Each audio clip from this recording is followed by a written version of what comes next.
I will never forget the moment that lawyer read my parents' will. 28 years old, sitting in that sterile conference room, listening to him explain how mom and dad had left everything to my brother Marcus. The house I had been quietly paying the mortgage on for 3 years, the savings account I thought would help secure my future. Even dad's auto repair business that I had helped manage during his illness. After sacrificing my marketing career to move back home and care for them through dad's stroke and mom's dementia, I got nothing. Marcus smirked from across the mahogany table while my world crumbled in 88 devastating words. 3 years earlier, when Dad suffered his massive stroke at age 67, my life changed overnight. I was living in Chicago, building my career as a marketing coordinator for a mid-sized advertising firm. The call came on a Tuesday morning while I was preparing for a client presentation. Mom's voice shook as she explained that Dad had collapsed at his auto repair shop and was in intensive care. Marcus lived in California, working as a financial advisor with his own practice. The distance seemed to automatically exempt him from the daily responsibilities that followed.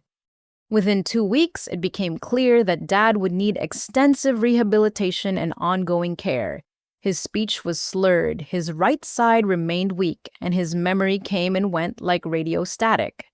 Mom, at 64, suddenly found herself overwhelmed by medical appointments, insurance paperwork, and the reality that Dad could no longer run his business. When the doctor explained that Dad would benefit from having family nearby during his recovery, I made the decision that seemed natural at the time. I quit my job, broke my lease, and moved back to Cedar Falls, Indiana, the small town where I grew up. The adjustment was harder than I anticipated. Going from a bustling city career to managing medications and physical therapy schedules felt like stepping backward in time. Our childhood home on Maple Street needed constant maintenance that Dad could no longer handle. The gutters leaked, the furnace required frequent repairs, and the foundation had developed a crack that needed professional attention. Mom tried her best, but she was struggling with her own health issues that we didn't fully understand yet. 6 months after Dad's stroke, Mom started showing signs of confusion. She would forget appointments, repeat conversations, and sometimes became disoriented in familiar places. The diagnosis of early-stage dementia arrived like a second blow to our already struggling family. Suddenly, I wasn't just caring for Dad's physical recovery, but managing Mom's increasing mental fragility as well. The financial strain became apparent quickly. Dad's disability payments covered basic living expenses, but the mortgage payment of $1,500 per month stretched their budget beyond breaking point. Medical copays, prescription medications, and therapy sessions added hundreds more in monthly expenses. When Mom sheepishly mentioned that they might lose the house, I didn't hesitate to start covering the mortgage payments from my dwindling savings account. I found part-time work at the local community college teaching basic computer skills to adult learners. The pay was a fraction of what I had earned in Chicago, but it provided enough income to cover my own modest apartment rent and contribute to my parents' expenses. I told myself this arrangement was temporary, that Dad would recover enough to return to work, and that Mom's condition would stabilize with proper treatment. Marcus visited twice during that first year. Both visits lasted less than 24 hours, filled with his observations about what needed to be done and his suggestions for improvements to their care routine. He never offered to contribute financially or to share the caregiving responsibilities. Instead, he praised my dedication and assured me that my sacrifices were appreciated. His words felt supportive at the time, but I now realize they were carefully crafted to keep me in the role of primary caregiver while he remained free of obligation. During his second visit, something felt different about the way Marcus interacted with our parents. He spent long periods talking privately with Dad, always when I was busy with other tasks. When I asked about these conversations, Marcus explained that he was helping Dad understand financial planning and ensuring that their affairs were properly organized.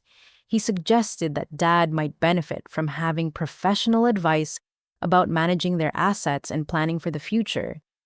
What I discovered later was that Marcus had been systematically poisoning our parents' perception of me during these private conversations. He planted seeds of doubt about my motives, suggesting that I might be taking advantage of their vulnerable state. He questioned whether my financial assistance came with expectations of future inheritance. Most damaging, he convinced them that I was emotionally unstable and might not be capable of making sound decisions about their care or finances. The manipulation was subtle and sophisticated. Marcus never directly criticized me in front of all of us together. Instead, he would express concern about the burden I was carrying, wondering aloud whether I was sacrificing too much of my own future for their care.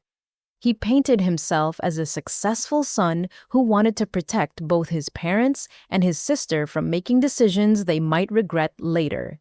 His professional background in financial planning gave weight to his suggestions and made his concerns seem legitimate. By the time I understood what was happening, the damage was already done. My parents, increasingly confused and dependent, began to view my daily presence and financial support with suspicion rather than gratitude. The person they had always relied on for practical help became someone they needed protection from, while Marcus positioned himself as their true advocate and protector, despite his absence from their daily struggles. After Dad passed away from complications related to his stroke and Mom followed 6 months later when her dementia progressed rapidly without his familiar presence, I found myself alone in their house for the first time in 3 years. Marcus had made it clear that the property belonged to him now, but he had returned to California immediately after Mom's funeral, leaving me to handle the practical details of cleaning out decades of accumulated belongings. The house felt different without their voices filling the rooms. Every object told a story of the life they had built together, and every room held memories of the care I had provided during their final years. I started in Dad's old office, a small room behind the kitchen, where he had kept his business records and personal paperwork. The desk drawers contained the usual collection of old bills, warranty information, and random household documents. Behind the desk, partially hidden by a bookshelf, I discovered a file cabinet that I had never noticed before. The metal cabinet was old and painted the same beige color as the wall, making it nearly invisible, unless you were looking directly at it. The drawers were unlocked, but they had been pushed back against the wall in a way that suggested they were not meant to be easily accessible. The first drawer contained business records from Dad's auto repair shop going back nearly 20 years. I found contracts with suppliers' employee tax records and customer invoices organized in manila folders with Dad's careful handwriting on the labels. Nothing seemed unusual until I reached the folders from the past 3 years. These records showed a business struggling far more than I had realized.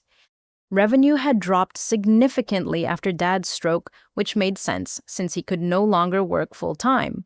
But the expenses had actually increased, with multiple equipment repairs, rising rent on the shop space, and wages for employees who were handling the workload Dad could no longer manage.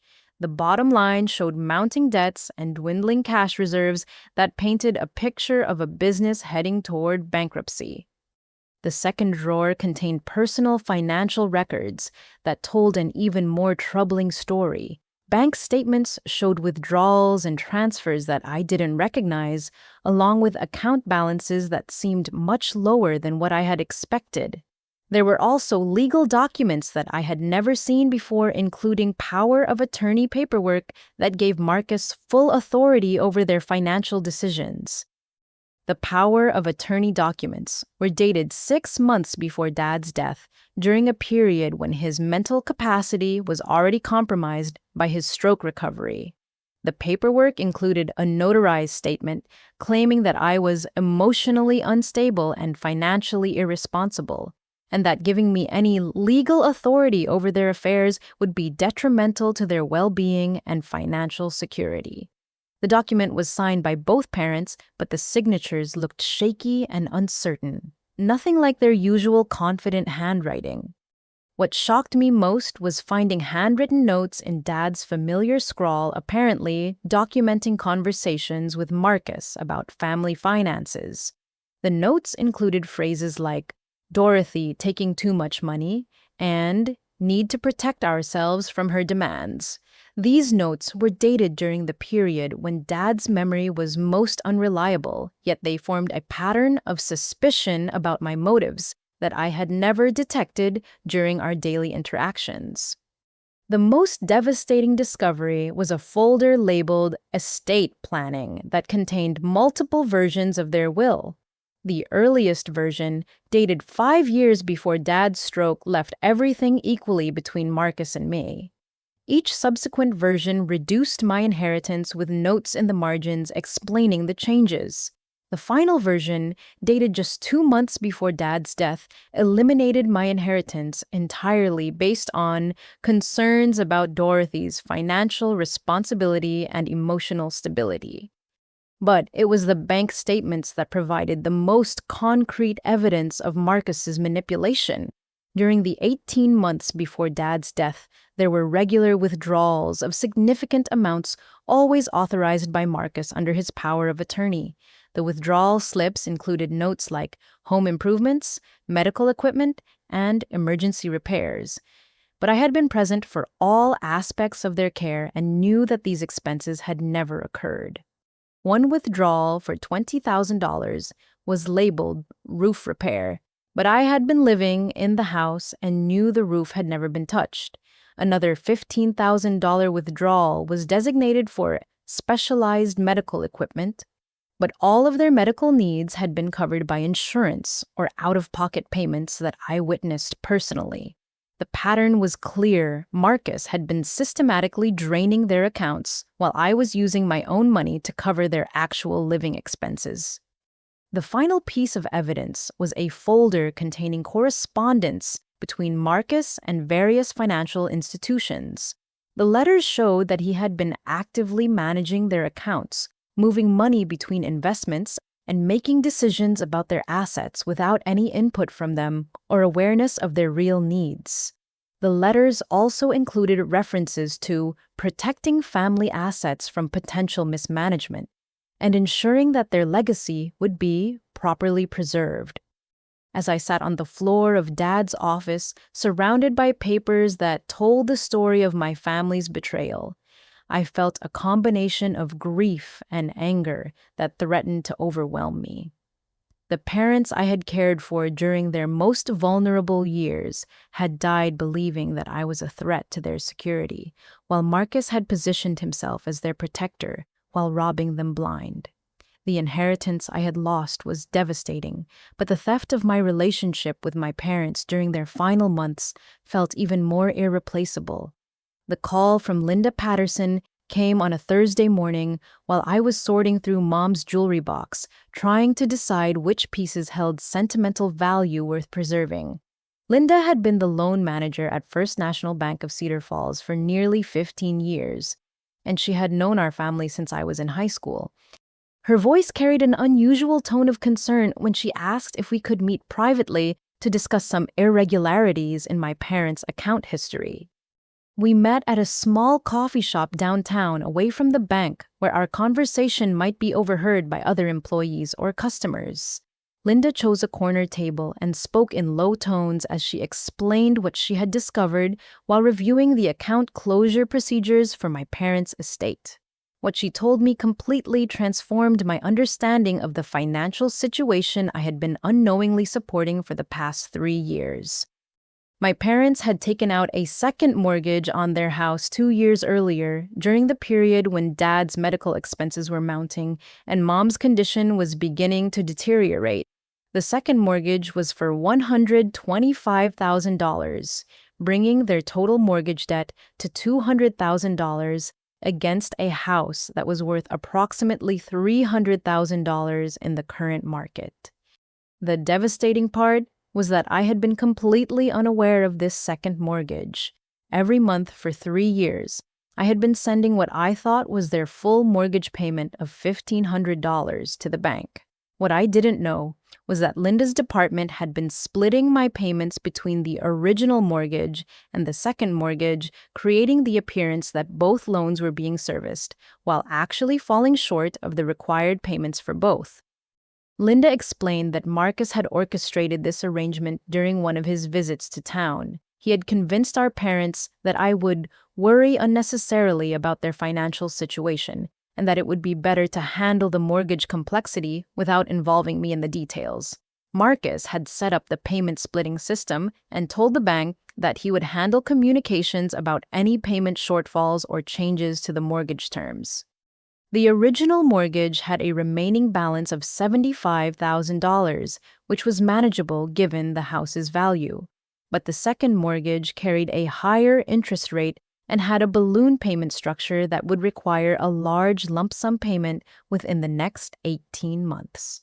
The combination of both mortgages created a total monthly payment obligation of $2,800, nearly double what I had been contributing. What made the situation even more complicated was that the second mortgage had been structured as a home equity line of credit, which meant the payment amounts could vary based on the outstanding balance and interest rate changes. Marcus had accessed this line of credit multiple times during the past 2 years, taking cash advances that increased the total debt while reducing the available equity in the house. Linda showed me records indicating that Marcus had withdrawn $47,000 from the home equity line during the 18 months before Dad's death. These withdrawals coincided with the periods when I thought I was successfully covering their housing costs with my monthly payments, while I was sacrificing my own financial stability to ensure their security. Marcus was actually increasing their debt load and putting the house at greater risk of foreclosure. The first payment shortfall had occurred 8 months earlier, but Linda's department had not contacted me because Marcus had specifically instructed them to communicate only with him regarding any mortgage issues. He had made sporadic payments to cover the shortfalls, but never enough to bring both mortgages current. By the time of Mom's death, they were behind on both mortgages by a total of $11,000. Linda's most shocking revelation was that Marcus had been in contact with the bank within days of Mom's funeral, not to address the payment shortfalls, but to inquire about the process for selling the house quickly. He had asked specifically about the timeline for transferring the property title and what documentation would be needed to list the house for sale. During this conversation, he had mentioned that he expected to resolve any payment issues through the sale proceeds. What Marcus apparently didn't understand was that the sale of the house would need to satisfy both mortgage obligations before he could access any remaining equity. If he sold the house for his target price of $275,000, the proceeds would barely cover the outstanding mortgage debt, leaving little or no inheritance value. Additionally, the costs associated with selling the house, including realtor fees, legal expenses, and transfer taxes, would further reduce any potential profit from the sale. Linda explained that she had tried to contact Marcus multiple times since Mom's funeral to discuss the mortgage situation, but he had not returned her calls.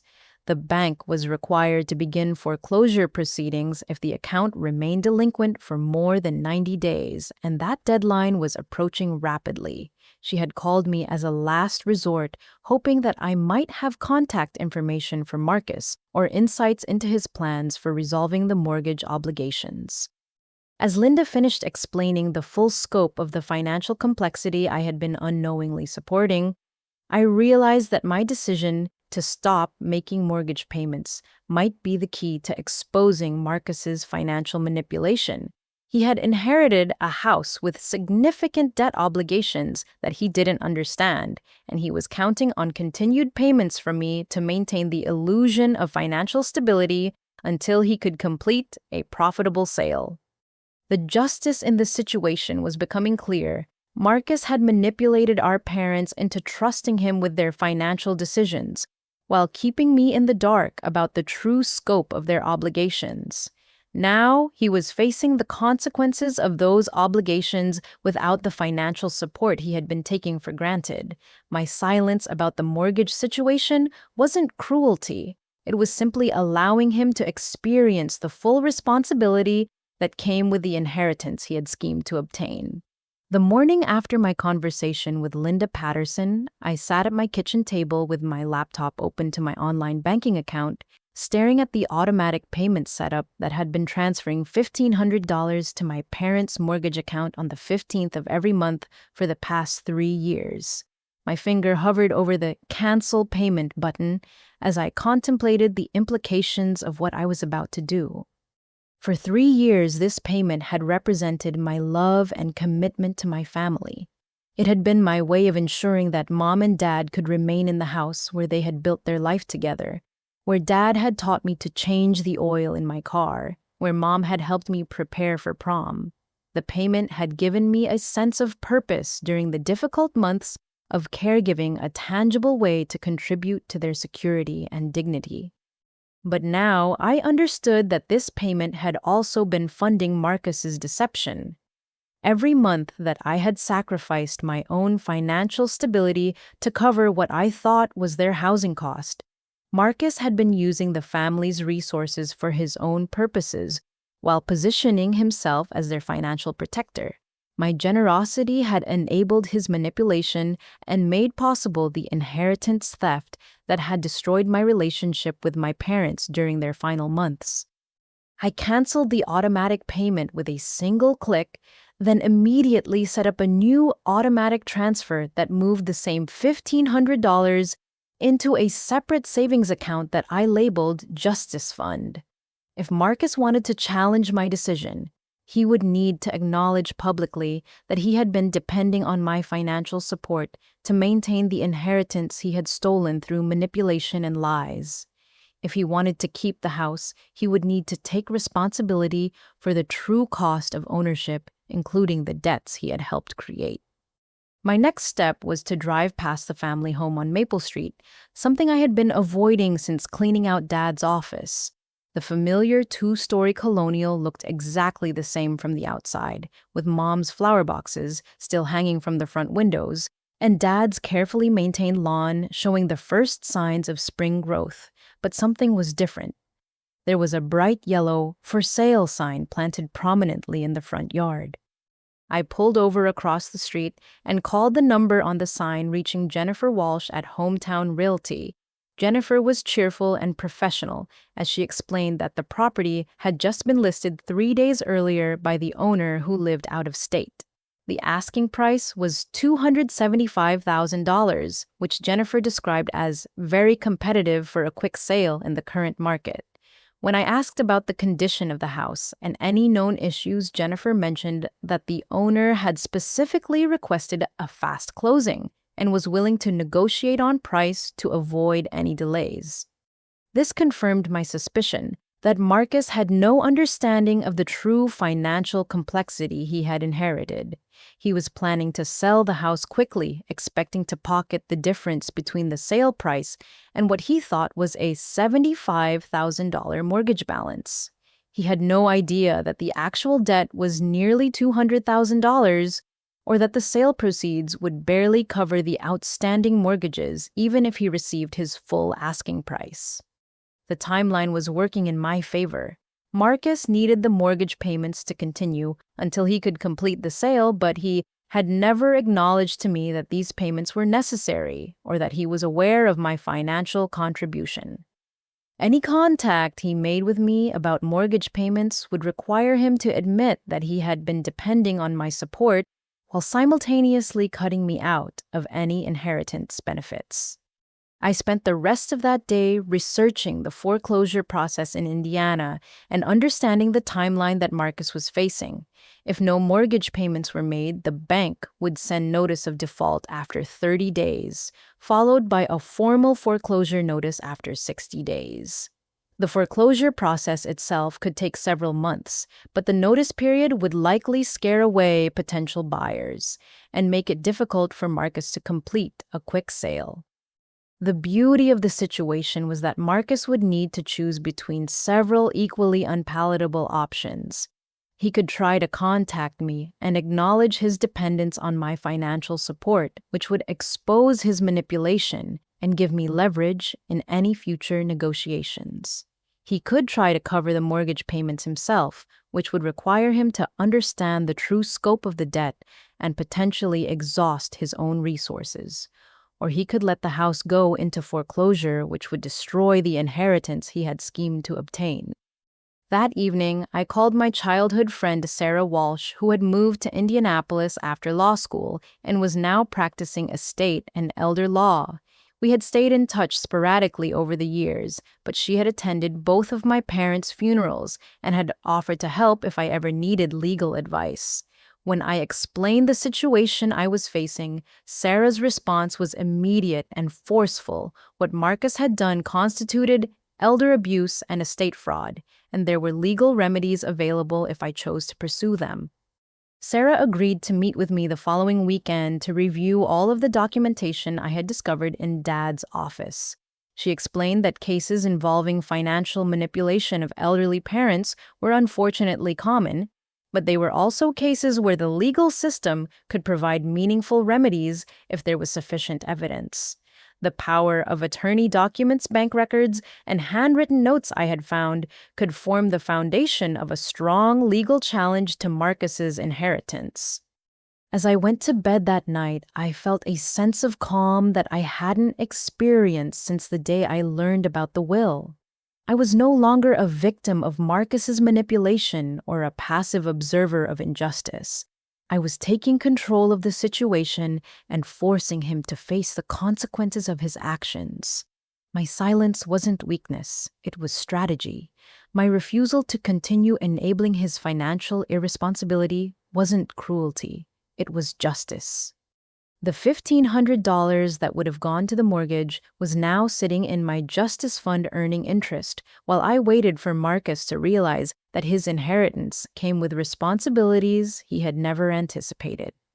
For the first time since my parents' deaths, I was looking forward to what would happen next. 2 weeks after discovering the mortgage situation, I decided to visit Pete Kowalski at Thompson Family Auto Repair. Pete had been Dad's business partner for over 20 years, starting as an employee when Dad first opened the shop and gradually becoming co-owner when Dad needed help with the administrative side of the business. If anyone understood the true financial condition of the auto repair shop that Marcus had inherited, it would be Pete. Thompson Family Auto was located on the industrial side of Cedar Falls in a converted warehouse that Dad had purchased and renovated in the early 2000s. The building housed 6 service bays, a parts storage area, and a small office where Dad had spent countless hours managing schedules, ordering supplies, and handling customer communications. I had worked there part-time during high school and college breaks, so the smell of motor oil and the sound of pneumatic tools felt like coming home. Pete greeted me with a bear hug that lifted my feet off the ground, the same way he had welcomed me since I was 15 years old. His coveralls were stained with grease, and his gray beard showed evidence of his morning coffee, but his eyes were sharp and focused as always. He led me into the small office where Dad's desk still sat exactly as he had left it, before his stroke complete with a coffee mug that read, "World's Greatest Mechanic," and a framed photo of our family from my college graduation. What Pete told me during the next hour completely shattered any remaining assumptions I had about the value of Marcus's inheritance. The auto repair business that had supported our family for over 2 decades was not the profitable enterprise I had imagined. Instead, it was a failing business drowning in debt and legal complications that Dad had hidden from everyone, including me.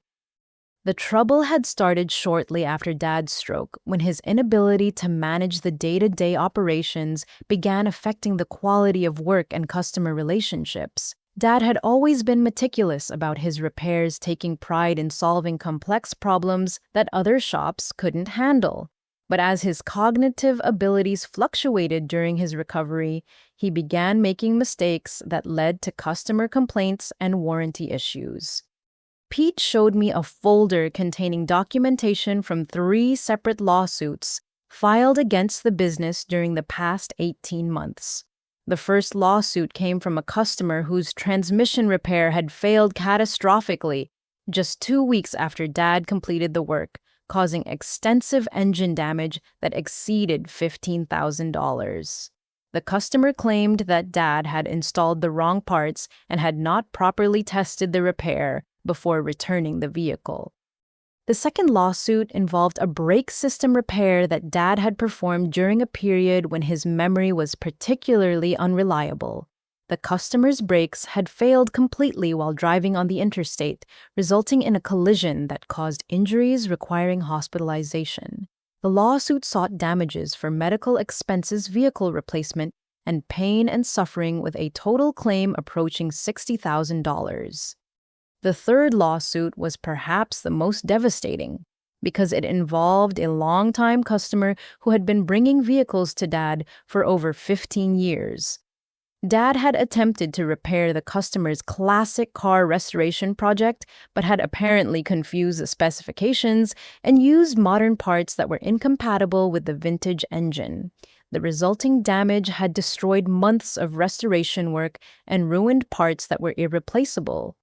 The customer was seeking $45,000 in damages and had also filed complaints with the Better Business Bureau and the state licensing board. Pete explained that Dad had been too proud and too confused to tell anyone about these legal problems. He had attempted to handle the lawsuits himself, making statements and decisions that had made the legal situation worse rather than better. In some cases, Dad had admitted fault in writing, apparently not understanding that these admissions could be used against the business in court proceedings. The financial impact of these lawsuits had been catastrophic for a small business that was already struggling with reduced revenue. Dad had borrowed heavily to pay legal fees and settlement costs, using the business assets as collateral for loans that now totaled over $85,000. The business checking account was overdrawn. Vendors were refusing to deliver supplies without cash payment, and the liability insurance premiums had increased dramatically due to the pending claims. But the legal problems were only part of the crisis facing the business. Pete showed me correspondence from the landlord indicating that the shop was 3 months behind on rent, with total arrears of $12,000. The lease agreement included provisions for immediate termination if the rent remained unpaid for more than 90 days, and that deadline was approaching rapidly. Additionally, the business owed substantial amounts to parts suppliers, equipment leasing companies, and utility providers. The total accounts payable exceeded $37,000, and many of the vendors had already initiated collection procedures or demanded immediate payment before providing any additional services. Without access to parts and supplies, the business could not complete repairs and generate the revenue needed to address its debts. Pete's most shocking revelation was that he had been trying to contact Marcus for over 6 weeks, ever since Mom's funeral, but had received no response to his phone calls, emails, or letters sent to Marcus's California address. Pete had explained in his communications that the business required immediate attention from its new owner to avoid closure, but Marcus had apparently ignored all attempts at contact. The situation was even more urgent because several key employees had already resigned, unwilling to continue working without certainty about their paychecks or the business's future. The shop was currently operating with only Pete and one part-time mechanic, making it impossible to handle the volume of work needed to generate sufficient revenue. Customer appointments were being canceled, and the business reputation was deteriorating rapidly as word spread about the service disruptions and legal problems. Pete explained that under the terms of Dad's will, Marcus had inherited not only the business assets, but also all of the business liabilities. The outstanding lawsuits, unpaid debts, and operational obligations were now Marcus's legal responsibility, regardless of whether he chose to continue operating the business or attempt to sell it. Even if Marcus decided to close the business immediately, he would still be liable for the existing debts and legal claims. The value of the business assets, including the building equipment and customer relationships, might have been substantial under normal circumstances, but the outstanding liabilities far exceeded the potential asset value, meaning that Marcus had inherited a business worth negative several $100,000. If the lawsuits proceeded to judgment and the creditors pursued collection, Marcus could find himself personally liable for debts that would take years to resolve.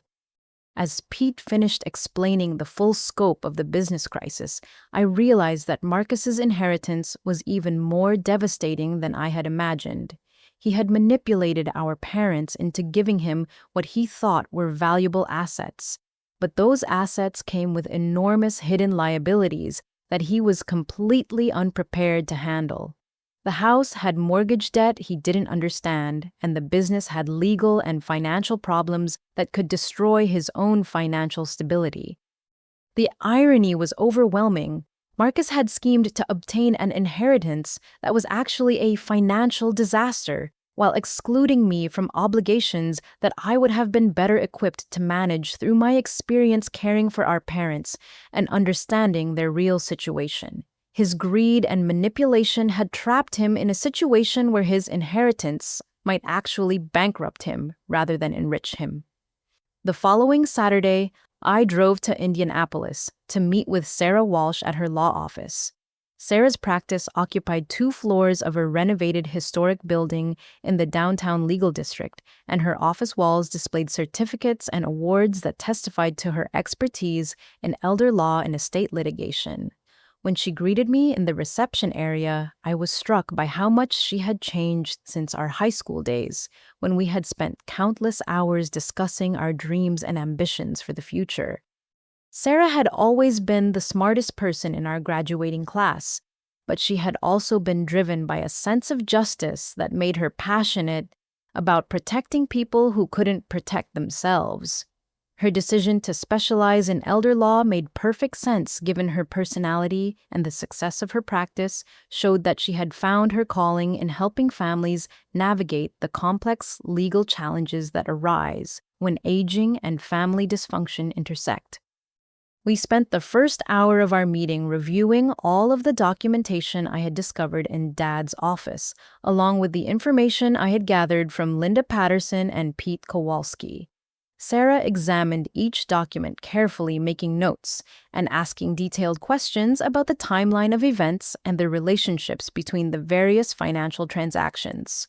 Her analysis was thorough and methodical, and I could see her building a comprehensive understanding of the manipulation and fraud that Marcus had orchestrated. Sarah's initial assessment was that Marcus's actions potentially violated multiple state and federal laws related to elder abuse, financial exploitation, and estate fraud. The power of attorney documents appeared to have been obtained through misrepresentation, and during a period when Dad's cognitive capacity was compromised by his stroke recovery. The systematic depletion of my parents' savings accounts while they were vulnerable and dependent constituted financial elder abuse under Indiana law. But Sarah's most significant revelation was that her interest in my case was deeply personal. As we talked about the emotional impact of family betrayal and the challenge of seeking justice against someone who had manipulated vulnerable elderly relatives, Sarah shared her own experience with a similar situation. Her grandmother had been financially exploited by Sarah's uncle during the final years of her life, resulting in the loss of the family farm and leaving Sarah's mother with no inheritance despite decades of caregiving. Sarah explained that her uncle had used many of the same tactics that Marcus had employed, isolating the elderly relative from other family members, creating suspicion about the motives of the primary caregiver, and obtaining legal authority over financial decisions through manipulation and misrepresentation. Sarah's family had discovered the extent of the financial abuse only after her grandmother's death, when the legal protections that might have helped during her lifetime were no longer available. The parallel between our situations was remarkable and painful. Both Marcus and Sarah's uncle had exploited their professional credibility and geographic distance to position themselves as more trustworthy than the family members who were providing daily care. Both had used the confusion and vulnerability of elderly relatives to obtain financial control, then used that control to enrich themselves while vilifying the caregivers who were making real sacrifices. Sarah's personal experience with family financial abuse had shaped her legal practice and made her particularly effective at representing clients in elder abuse cases. She understood not only the legal complexities involved, but also the emotional devastation that victims experience when they realize that family members they trusted had been systematically betraying that trust. Her ability to combine legal expertise with genuine empathy made her exactly the advocate I needed. After reviewing all of my documentation, Sarah outlined a comprehensive legal strategy that could address multiple aspects of Marcus's misconduct. The first step would be to file a petition with the probate court challenging Marcus's fitness to serve as executor of the estate. The evidence of financial manipulation and the outstanding business liabilities provided strong grounds for arguing that Marcus was unable to properly manage the estate's affairs. Sarah also planned to file complaints with the State Attorney General's office regarding financial elder abuse, which could trigger criminal investigations in addition to the civil proceedings. The systematic depletion of my parents' accounts while they were vulnerable could result in felony charges against Marcus, particularly given his use of the power of attorney to authorize transactions that benefited himself rather than my parents. Additionally, Sarah intended to pursue remedies under federal banking regulations that protect elderly customers from financial exploitation. The fact that Marcus had manipulated the mortgage payment arrangements while keeping me unaware of the true financial situation violated several consumer protection laws that could provide additional avenues for recovery. Sarah explained that the legal process would take several months to complete, but that we could request emergency relief to prevent Marcus from selling or disposing of estate assets while the investigations were pending. The court could issue restraining orders that would freeze the house sale and prevent Marcus from accessing any other inherited assets until the legal challenges were resolved.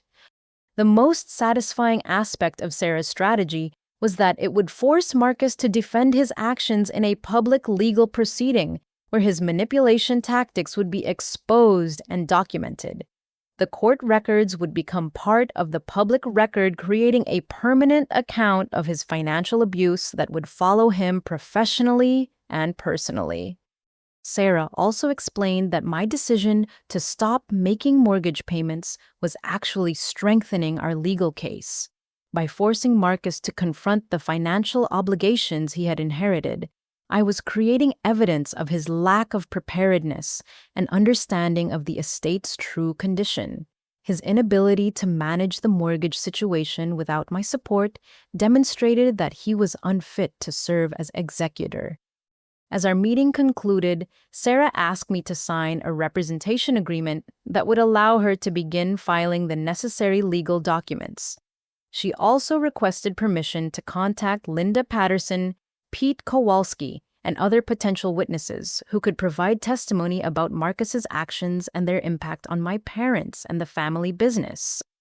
The retainer fee for Sarah's services was substantial, but she offered to work on a contingency basis that would allow her to recover fees from any settlement or judgment we obtained against Marcus.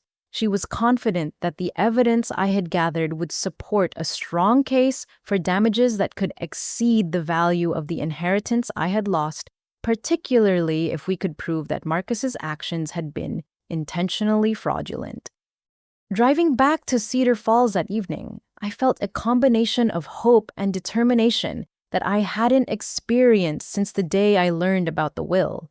For the first time, I had a plan for fighting back against Marcus's manipulation, and I had an advocate who understood both the legal and emotional complexities of my situation.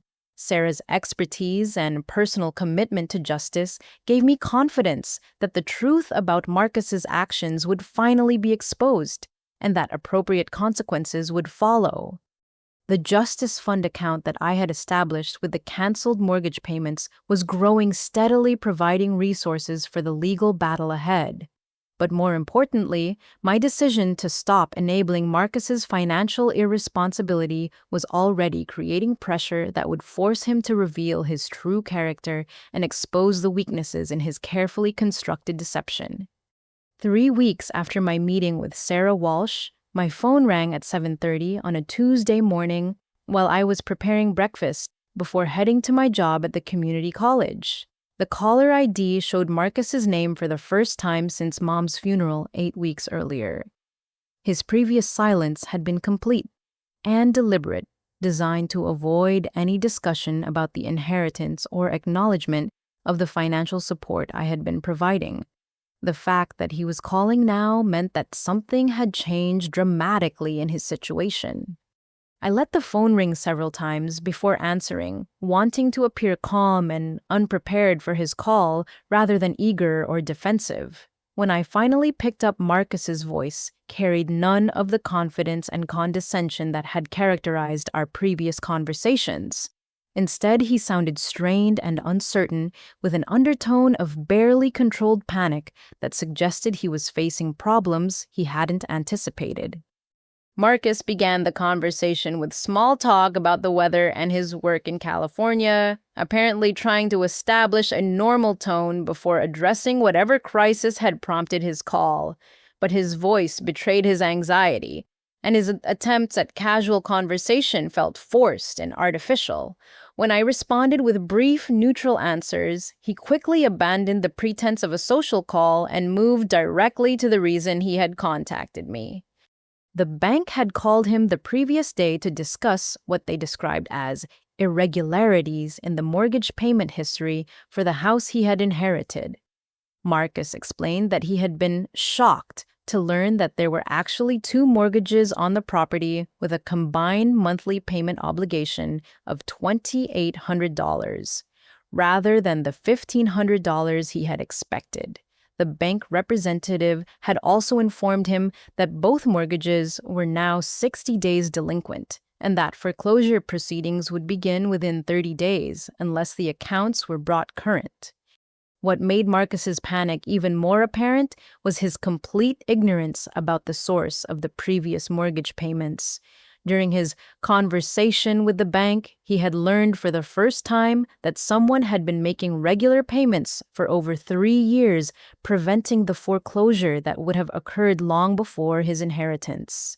When the bank representative mentioned that the payments had stopped 6 weeks earlier, Marcus had apparently realized that he needed to identify and contact whoever had been providing this financial support. Marcus's approach to requesting my help revealed both his desperation and his continued attempt to manipulate the situation to his advantage. He avoided any direct acknowledgement that I had been making the mortgage payments, instead framing the situation as a family crisis that required us to work together to protect our parents' legacy. He suggested that there might have been some kind of misunderstanding about the mortgage arrangements and that we needed to figure out how to resolve the payment issues. The manipulation was transparent, but pathetic in its desperation. Marcus was trying to obtain my financial assistance without acknowledging that he had been depending on my support for years, and without admitting that his inheritance came with obligations he couldn't handle. He wanted me to resume making payments while he maintained control over the house sale and kept all proceeds for himself. Marcus's proposed solution revealed his complete lack of understanding about the financial and legal complexities he was facing. He suggested that I could temporarily resume making the mortgage payments while he sorted out the sale process, with a vague promise that he would make everything right once the house was sold. He estimated that the sale would be completed within 60 days, after which he would compensate me for any payments I made during the transition period. The absurdity of his proposal was staggering. He was asking me to risk thousands of dollars to protect an inheritance that he had stolen from me, based on promises that had no legal backing and came from someone who had already demonstrated his willingness to lie and manipulate for financial gain. He expected me to trust his word about future compensation while he retained complete control over all assets and legal decisions. Throughout this conversation, I maintained a tone of calm interest, asking questions about his timeline and plans. Rather than expressing anger or making accusations, my questions revealed the depth of his ignorance about the situation he was facing. He had no understanding of the business liabilities he had inherited, no knowledge of the pending lawsuits against the auto repair shop, and no realistic assessment of the house's value versus its debt obligations. When I asked about his plans for managing the auto repair business, Marcus dismissed the question by saying he intended to sell the business assets and close down the operations quickly. He apparently believed that closing the business would eliminate his obligations, showing that he had no understanding of the legal liability he had inherited for the business debts and pending lawsuits. Marcus also revealed that he had not responded to Pete Kowalski's attempts at communication because he didn't want to get bogged down in operational details while he was handling the more important aspects of settling the estate. His casual dismissal of the business crisis demonstrated both his arrogance and his complete inability to comprehend the financial disaster he was facing. As the conversation continued, Marcus became increasingly agitated by my calm questions and my failure to immediately agree to resume making mortgage payments.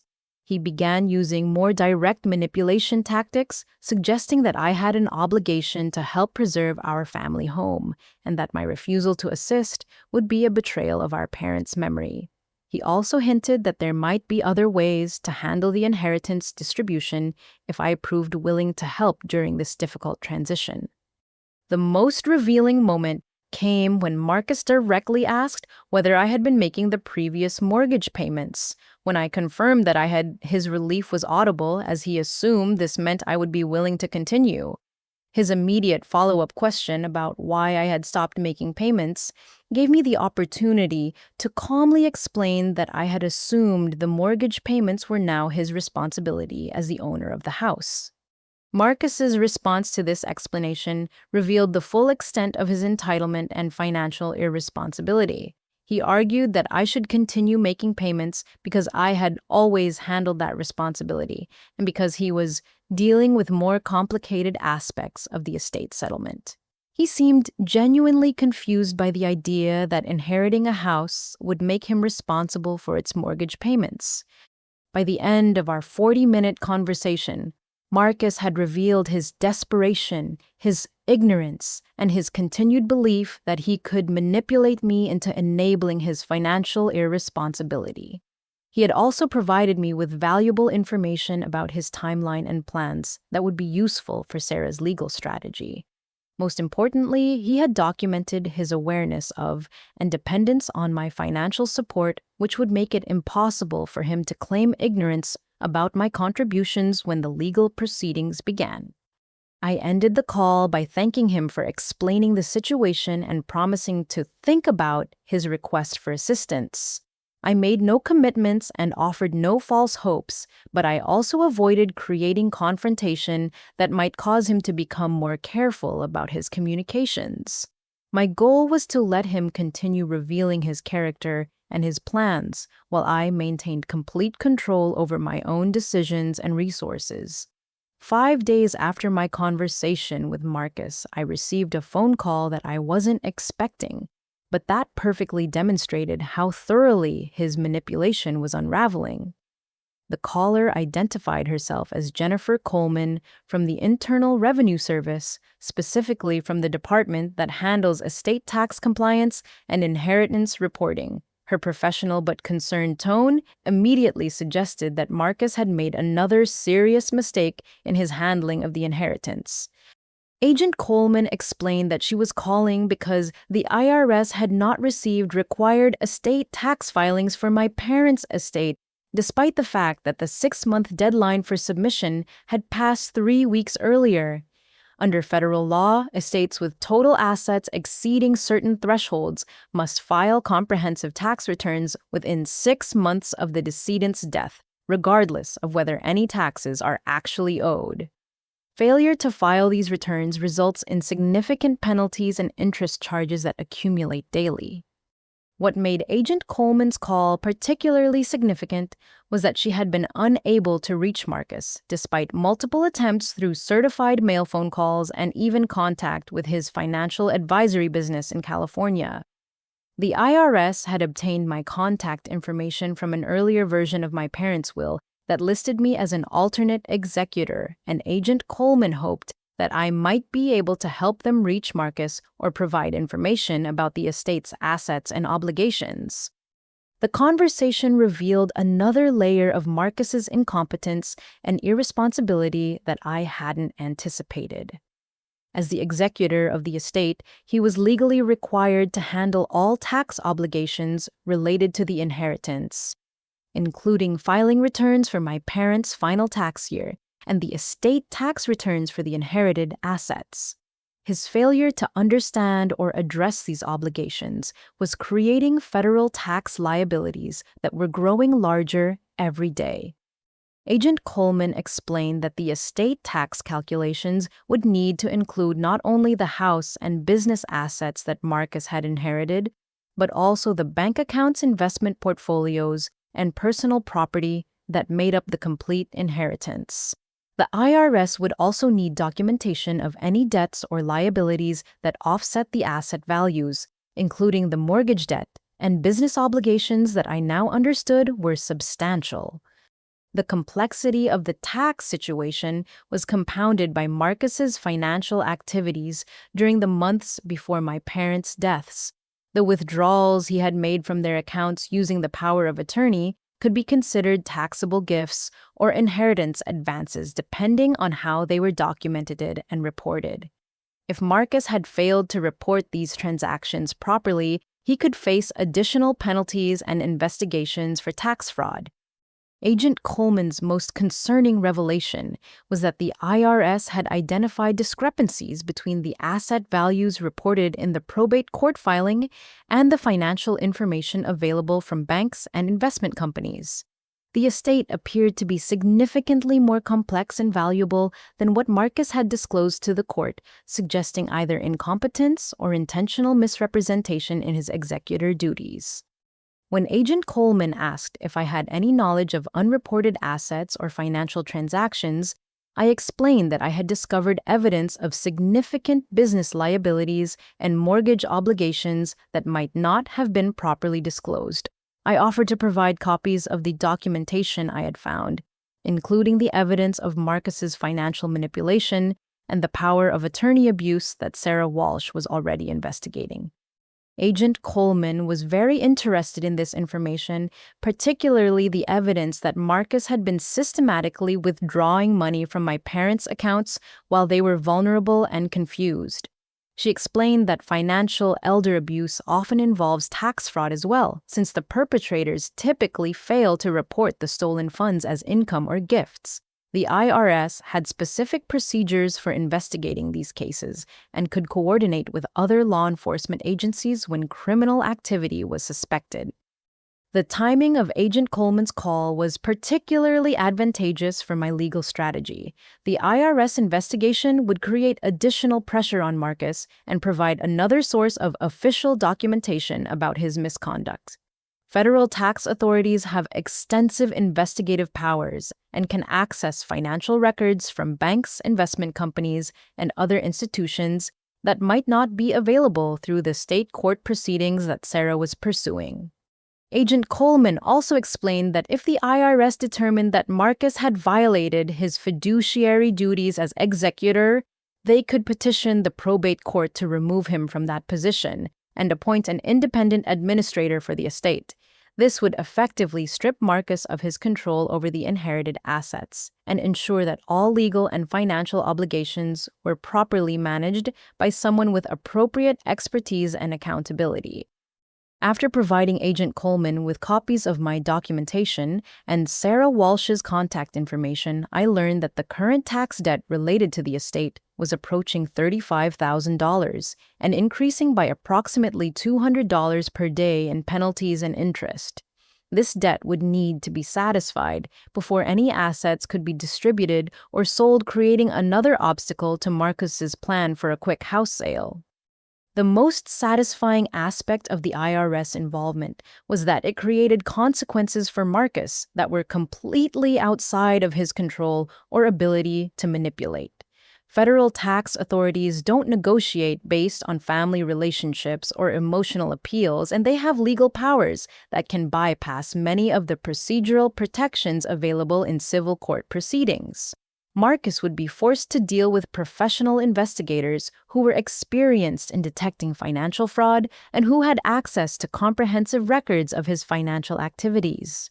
Agent Coleman's final comment during our conversation was that cases involving elder abuse and estate fraud were a high priority for the IRS, particularly when there was clear evidence of systematic financial manipulation of vulnerable elderly taxpayers. The agency had dedicated resources for investigating these cases and worked closely with other law enforcement agencies to ensure that perpetrators faced appropriate criminal and civil penalties. As I hung up the phone, I realized that Marcus's web of deception was collapsing from multiple directions simultaneously. The mortgage situation was creating immediate financial pressure, the business liabilities were threatening his personal assets, and now federal tax authorities were investigating his handling of the inheritance. Each of these problems was interconnected with the others, creating a cascade of legal and financial consequences that he was completely unprepared to handle. The Justice Fund account that I had established with the canceled mortgage payments had grown to over $4,000, providing me with resources for legal expenses and giving me financial security, while Marcus struggled with obligations he couldn't meet. My decision to stop enabling his irresponsibility was forcing him to confront the full scope of the responsibilities that came with the inheritance he had manipulated to obtain. On a quiet Thursday evening in early April, almost 3 months after Mom's funeral, I was grading papers for my computer skills class when my phone buzzed with an incoming text message. The notification showed that the message came from Mom's old cell phone number, which I had assumed had been disconnected after her death. My heart stopped for a moment as I saw her name appear on my screen, followed by a message that made my blood run cold with its calculated cruelty. The text read, "Dorothy, honey, the mortgage payment is due and I'm worried about losing the house. Can you help us this month like you always do? I don't know what we'll do without you. Love, Mom." I stared at the message in disbelief, reading it several times to make sure I wasn't experiencing some kind of grief-induced hallucination. The tone was perfect, matching exactly the way Mom would have expressed herself during the confusion and anxiety of her final months. The reference to my financial help was accurate, and the emotional appeal was precisely the kind of gentle manipulation that would have been most effective in persuading me to resume the mortgage payments. But Mom had been dead for 3 months, buried in Cedar Falls Memorial Cemetery next to Dad under a headstone that Marcus had selected without consulting me. The person sending this message was using our mother's phone and identity to manipulate me into continuing financial support for an inheritance that had been stolen through lies and deception. The psychological cruelty of this tactic was breathtaking in its callousness and desperation. I immediately called Sarah Walsh, who answered despite the late hour and listened with growing outrage as I read the message aloud. Sarah's response was swift and decisive. What Marcus had done constituted identity theft fraud and possibly criminal impersonation, in addition to the elder abuse charges we were already pursuing. Using a deceased person's identity to commit fraud was a felony under both state and federal law, and the text message provided clear evidence of Marcus's criminal intent. Sarah instructed me to screenshot the message immediately and to avoid responding until we could develop a strategy that would maximize the legal impact of Marcus's mistake. She explained that his use of Mom's phone and identity demonstrated both his desperation and his willingness to cross ethical and legal boundaries that most people would never consider. This evidence would be particularly powerful in court because it showed the depth of his psychological manipulation and his complete lack of respect for our mother's memory. The timing of the message also revealed important information about Marcus's financial situation. The fact that he was resorting to this extreme tactic meant that his other efforts to resolve the mortgage crisis had failed. He had clearly been unable to secure financing for the house payments, unable to expedite the sale process, and unable to find other sources of income to address his inherited obligations. His desperation had driven him to commit additional crimes in an attempt to manipulate me into solving his problems. Sarah and I spent over an hour that evening developing a response strategy that would encourage Marcus to provide even more evidence of his criminal activity while creating documentation that would be useful for both civil and criminal proceedings. Our goal was to respond in a way that would prompt him to send additional messages from Mom's phone, creating a pattern of fraudulent behavior rather than a single incident that he might try to explain as a mistake or accident. We decided that I would respond as if I believed the message had actually come from Mom expressing confusion about her concerns and asking for clarification about the family's financial situation. This approach would encourage Marcus to continue the deception while providing him with opportunities to make statements that would contradict his previous claims about his inheritance and his awareness of my financial contributions. The psychological impact of receiving a message from Mom's phone was almost as devastating as discovering the will 3 months earlier. Marcus had not only stolen my inheritance and manipulated our parents against me, but he was now desecrating Mom's memory by using her identity to continue his fraud. The violation felt intensely personal and demonstrated a level of moral corruption that I hadn't fully appreciated even after discovering all of his other deceptions. As I prepared to send my carefully crafted response, I thought about how dramatically the power dynamic between Marcus and me had shifted over the past 3 months. When I first learned about the inheritance, I had felt helpless and defeated, unable to challenge his legal control over the family assets. But now I understood that his inheritance was actually a trap that was destroying his financial stability and exposing his criminal behavior to legal authorities. My decision to stop making mortgage payments had forced Marcus to reveal his true character and his complete dependence on my financial support. His attempts to manipulate me into resuming payments had provided evidence of his abuse and fraud, and now his use of Mom's phone had given us the criminal evidence we needed to ensure that he would face appropriate legal consequences for his actions. The Justice Fund account now contained over $6,000, providing me with financial security and legal resources while Marcus struggled with debts and obligations that were beyond his ability to manage. The house he had inherited was approaching foreclosure. The business was facing closure and lawsuits, and federal tax authorities were investigating his handling of the estate. Each day that passed brought new consequences for his manipulation and new evidence of his unfitness to manage our parents' legacy. Sarah had assured me that the legal momentum was building in our favor and that Marcus's latest criminal activity would accelerate the timeline for removing him as executor and recovering the assets he had stolen. The text message from Mom's phone would be the centerpiece of our criminal complaint, demonstrating not only his fraud but also the psychological cruelty he was willing to inflict in pursuit of financial gain. As I finally sent my response to the fake message from Mom, I felt a sense of calm satisfaction that I was no longer a victim of Marcus's manipulation, but an active participant in bringing him to justice. Every move he made in his desperation was creating more evidence against him, and bringing closer the day when he would face full accountability for his crimes against our family. The message I sent was simple and innocent. Mom, I'm confused about what you're saying. I thought Marcus was handling all the house expenses now. Can you explain what's happening with the mortgage? Within minutes, my phone buzzed with an incoming call from Marcus's actual number, confirming that my strategy had worked exactly as planned. Within 5 minutes of sending my carefully crafted response to the fake message from Mom's phone, my own phone started ringing with Marcus's number. I let it ring through to voicemail, then immediately received another call, followed by another. When the call stopped, a series of text messages began arriving in rapid succession, each one revealing more about Marcus's deteriorating emotional state and his growing panic about the situation he was facing.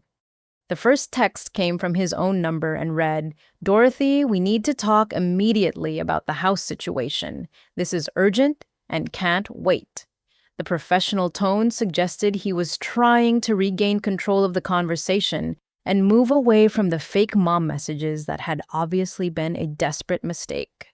But when I didn't respond to his initial text, the messages that followed showed Marcus losing the careful composure he had maintained throughout his manipulation campaign. His second text was more demanding. "You need to call me back right now. There are things about Mom and Dad's situation that you don't understand, and I need to explain them to you before you make any more mistakes." The third message revealed his growing frustration with my lack of response. "I know you're getting these messages. Stop playing games and call me back. We're both gonna lose everything if you don't start cooperating with the family responsibilities that we inherited." Sarah had instructed me to wait at least 2 hours before responding to any of Marcus's messages, giving him time to send additional communications that would demonstrate his instability and provide more evidence for our legal case. Her strategy was working perfectly as Marcus's messages became increasingly erratic and revealing with each passing hour. The fourth text showed Marcus attempting to return to manipulation tactics. "I've been trying to protect you from the complicated financial situation that Mom and Dad left behind, but you're forcing me to involve you in problems that are bigger than either of us can handle alone." But by the fifth message, his facade of concern was completely gone. "Your selfishness is going to destroy everything that Mom and Dad worked for. If you don't start helping with these payments, you'll be responsible for losing the family home and ruining Dad's business legacy." The sixth message revealed information that Marcus had previously tried to hide. "The bank is demanding $47,000 to bring both mortgages current, and the business has lawsuits that could cost us over $200,000. I can't handle this alone, and you need to step up and take responsibility." This admission was particularly valuable because it showed that Marcus was finally understanding the true scope of the financial obligations he had inherited, while also demonstrating that he expected me to help solve problems related to an inheritance that he had deliberately excluded me from receiving. The seventh text showed Marcus's growing desperation and his willingness to make threats. "If you force me into bankruptcy over this, I'll make sure everyone knows how you abandoned the family when we needed you most. Your reputation in Cedar Falls will be destroyed, and you'll never be able to show your face in this town again." The eighth message revealed Marcus's fundamental misunderstanding of both the legal situation and my motivations. "I'm willing to give you 20% of the house sale proceeds if you help me get through this crisis, but you need to resume the mortgage payments immediately before we lose everything to foreclosure." This offer was both legally meaningless and financially absurd, since Marcus had no authority to promise me any portion of an inheritance he had stolen, and the house sale proceeds would barely cover the outstanding mortgage debt, even under the best circumstances. The ninth text showed Marcus completely losing control of his emotions. "You're just like Mom said you were in her final months. Vindictive, selfish, and willing to hurt the family to get your way. She was right to leave everything to me because you've proven that you can't be trusted with family responsibilities."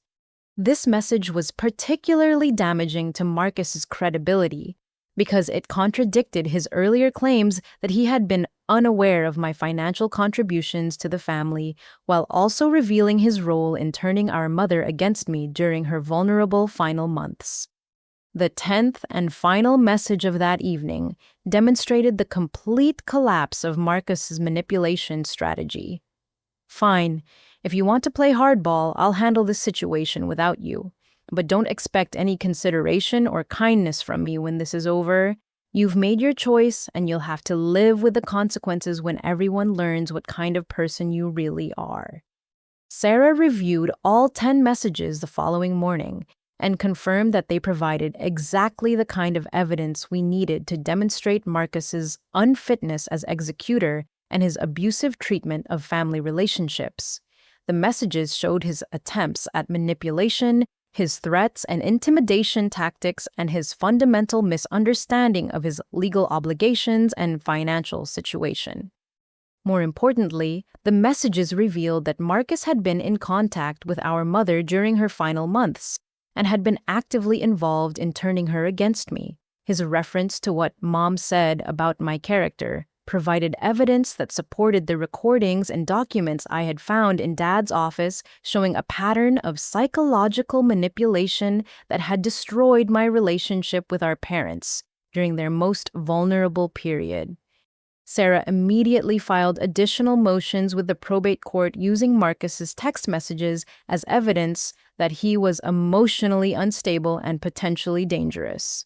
The court was particularly concerned about his threats against my reputation and his attempts to coerce my cooperation through intimidation rather than legal processes. The messages also provided evidence for criminal charges related to harassment, intimidation, and abuse of his position as executor. Sarah forwarded copies to the State Attorney General's office and to Agent Coleman at the IRS, both of whom were already investigating Marcus's handling of the inheritance. But the most satisfying aspect of Marcus's message barrage was how completely it had backfired on his original strategy. His fake text from Mom's phone had been intended to manipulate me into resuming mortgage payments through emotional manipulation. Instead, it had prompted him to send 10 additional messages that documented his criminal behavior, revealed his awareness of the financial crisis he was facing, and demonstrated his complete unfitness to manage our parents' estate. The contrast between his calm, professional demeanor during our phone conversation 3 weeks earlier and his unhinged text messages showed how rapidly his situation was deteriorating. The pressure from the mortgage crisis, business lawsuits, and tax investigations was forcing him to reveal his true character and abandon the careful manipulation tactics he had used successfully for years. Sarah assured me that the legal momentum was now strongly in our favor and that Marcus's latest mistakes had provided us with all the evidence we needed to remove him as executor and challenge the validity of his inheritance. The criminal evidence was particularly strong, and the multiple law enforcement agencies that were now investigating his conduct would ensure that he faced appropriate consequences for his fraud and abuse. As I went to bed that night, I felt a profound sense of vindication that my strategy of quiet resistance had been so effective. By refusing to enable Marcus's financial irresponsibility, and by carefully documenting his responses to that refusal, I had created a situation where his own actions were destroying his credibility and exposing his crimes. The Justice Fund account continued to grow while Marcus faced escalating legal and financial pressure that he was completely unable to manage. The Monday morning following Marcus's text message meltdown, Sarah Walsh arrived at the Cedar Falls County Courthouse with a briefcase full of documentation and a legal strategy that would fundamentally change the dynamics of my family's inheritance dispute. She had spent the entire weekend preparing comprehensive legal motions that would address every aspect of Marcus's misconduct, while requesting emergency relief to protect what remained of our parents' estate from his continued mismanagement. Sarah's first stop was the probate court clerk's office, where she filed a petition for emergency removal of executor, based on evidence of fraud, elder abuse, and gross mismanagement of estate assets. The petition included copies of all the documentation I had discovered in Dad's office, the bank records showing Marcus's unauthorized withdrawals, and transcripts of his threatening text messages from the previous week. The emergency petition requested that the court immediately suspend Marcus's authority as executor and appoint an independent administrator to manage the estate pending a full investigation. Sarah argued that Marcus posed an ongoing threat to the estate assets and that his continued control would result in irreparable harm to the inheritance that was rightfully mine under the original family intentions. Simultaneously, Sarah filed a separate motion requesting a temporary restraining order that would prevent Marcus from selling the house, closing the family business, or disposing of any other estate assets until the court could review the evidence of his misconduct. This motion was crucial because Marcus's desperate financial situation made it likely that he would attempt to liquidate assets quickly to satisfy his mounting debts and legal obligations.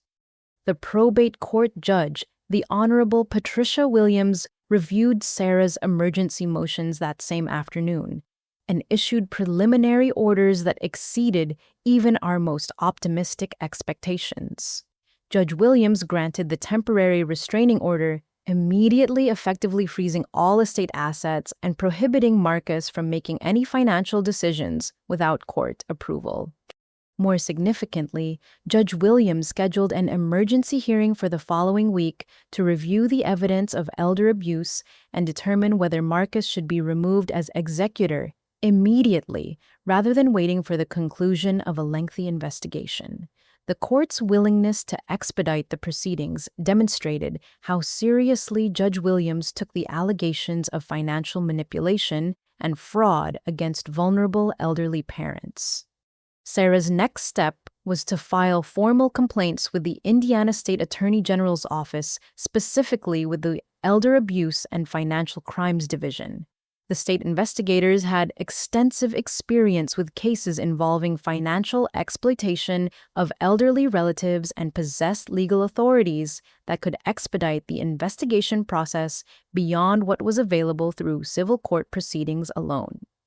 The state complaint included detailed documentation of Marcus's systematic financial abuse, including the evidence that he had obtained power of attorney through misrepresentation during Dad's cognitive vulnerability, the bank records showing unauthorized withdrawals for personal benefit, and the handwritten notes revealing his deliberate campaign to turn our parents against me during their final months. The Attorney General's office responded with remarkable speed, assigning senior investigator Rachel Martinez to coordinate with local law enforcement and federal agencies in building a comprehensive criminal case against Marcus. Investigator Martinez had over 15 years of experience prosecuting financial elder abuse and was particularly skilled at cases involving family members who exploited their access to vulnerable elderly relatives. Sarah also contacted Agent Coleman at the IRS to coordinate the federal tax investigation with the state criminal proceedings and the probate court review. This coordination was essential because the various legal actions were interconnected and the evidence developed by each agency would strengthen the other's cases against Marcus. Agent Coleman reported that the IRS investigation had expanded beyond the initial tax filing violations to include potential charges related to tax evasion, fraudulent reporting of financial transactions, and violation of fiduciary duties as executor. The federal penalties for these violations could include both substantial financial penalties and criminal prosecution with possible prison sentences. But Sarah's most innovative legal strategy involved filing a separate civil lawsuit against Marcus for damages related to intentional infliction of emotional distress, conversion of family assets, and violation of his fiduciary duties to our parents and to me as a beneficiary under their original intentions. This civil case would run parallel to the criminal investigations and could provide remedies that went beyond simply removing Marcus as executor. The civil lawsuit sought monetary damages for the inheritance value. I had lost reimbursement for the mortgage payments I had made under false pretenses, compensation for the emotional distress caused by his manipulation campaign, and punitive damages designed to deter similar conduct by other potential elder abuse perpetrators. Sarah calculated that the total damages could exceed $300,000, including the value of the inheritance. I should have received the money Marcus had stolen from our parents' accounts, the mortgage payments I had made, while unaware of his manipulation, and additional compensation for the emotional trauma of losing my relationship with my parents during their final months. The legal momentum building against Marcus created pressure from multiple directions simultaneously. The probate court proceedings threatened his control over the inherited assets. The criminal investigations could result in felony charges and prison time. The IRS investigation could bankrupt him with federal penalties and back taxes, and the civil lawsuit could require him to pay damages that far exceeded the value of anything he might gain from the inheritance. Sarah explained that this coordinated legal approach was designed to ensure that Marcus faced appropriate consequences regardless of the outcome of any single proceeding. Even if one case failed or resulted in a reduced penalty, the other investigations would continue and could still provide justice and recovery for the harm he had caused. The most satisfying aspect of the legal counterattack was how completely it had shifted the balance of power in our family dispute. 3 months earlier, Marcus had controlled all assets, all legal decisions, and all information about our parents' estate. Now he was facing multiple investigations by professional law enforcement agencies, while his assets were frozen and his authority was suspended. The emergency court orders also provided immediate practical relief from my situation. With Marcus's authority suspended, he could no longer proceed with the house sale that would have eliminated any possibility of recovering my rightful inheritance. The business assets were also protected from his mismanagement, preserving the possibility that Pete Kowalski and I could work together to address the operational and legal challenges facing Dad's auto repair shop. Sarah's legal strategy had transformed my position from that of a helpless victim of family manipulation to an active participant in a comprehensive justice process that would hold Marcus accountable for his crimes while recovering the inheritance he had stolen. The Justice Fund account I had established was now providing resources for this legal battle, while Marcus struggled with mounting debts and obligations that he could no longer ignore or manipulate others into handling. The court-appointed investigator Thomas Bradley was a former FBI agent who specialized in financial fraud and elder abuse cases. Judge Williams had selected him specifically because of his expertise in unraveling complex family financial manipulation and his ability to work effectively with multiple law enforcement agencies. His investigation began immediately after the emergency court orders were issued, and his findings exceeded even Sarah's expectations for documenting the extent of Marcus's criminal conduct. Bradley's first discovery came from a forensic analysis of the power of attorney documents that had given Marcus control over our parents' financial affairs. Working with a certified handwriting expert from the State Crime Laboratory, Bradley determined that several signatures on crucial documents had been forged.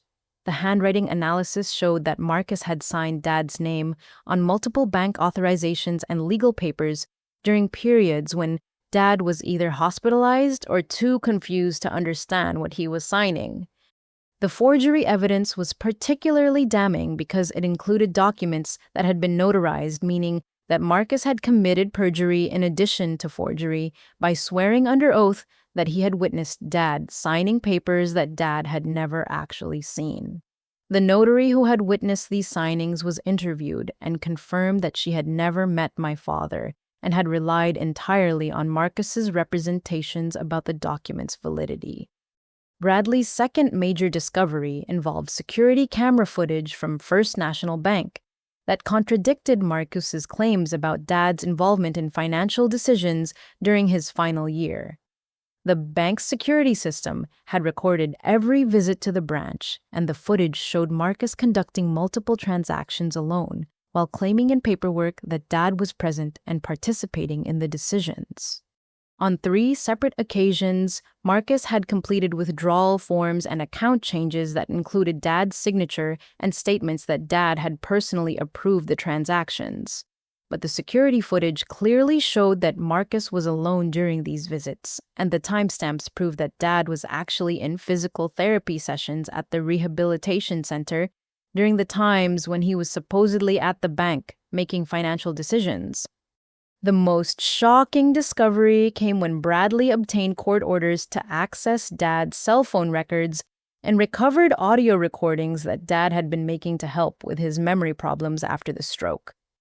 Dad's doctor had recommended that he use his phone to record important conversations and appointments so that he could review them later when his memory was unclear.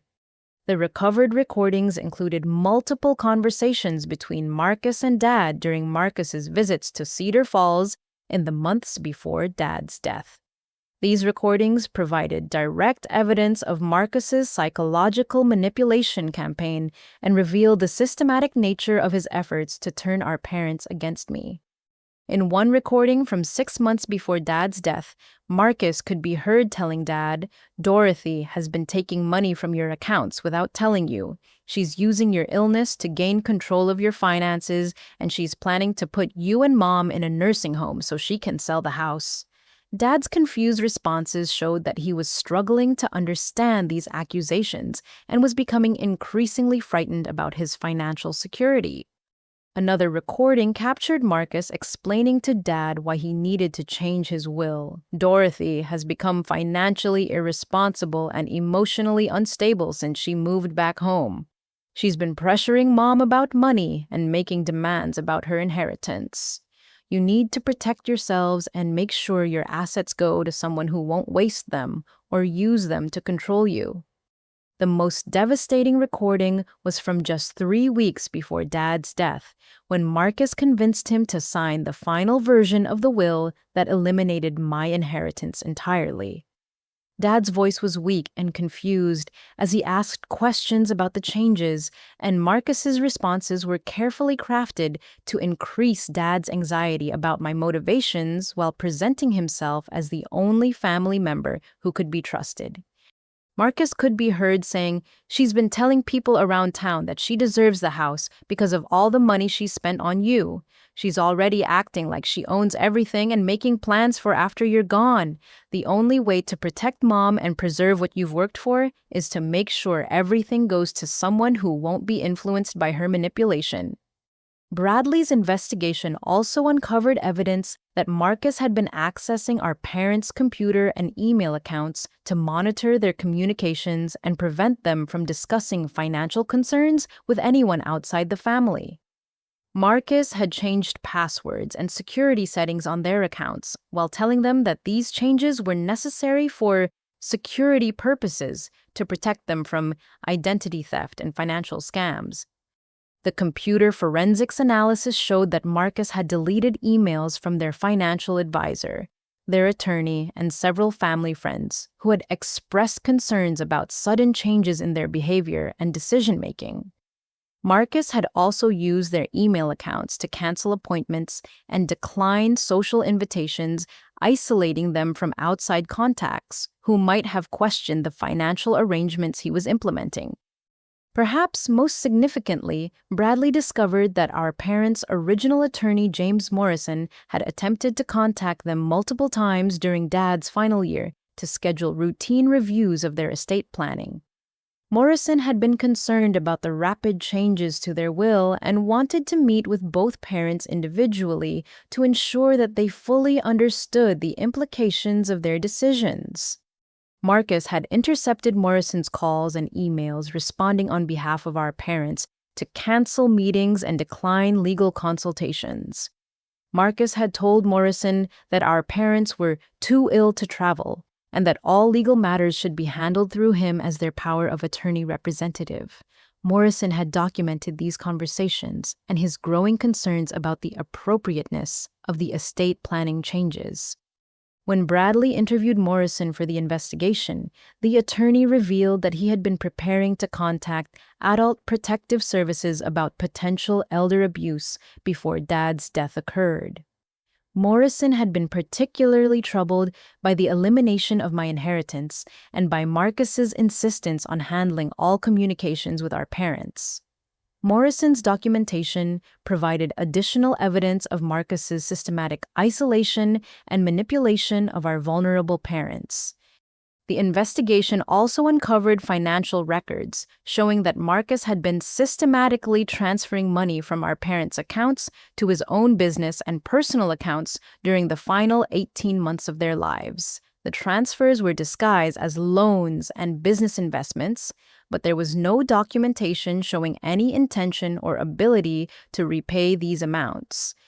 Bradley calculated that Marcus had transferred over $87,000 from our parents' accounts to his own use during the period when they were most vulnerable and dependent.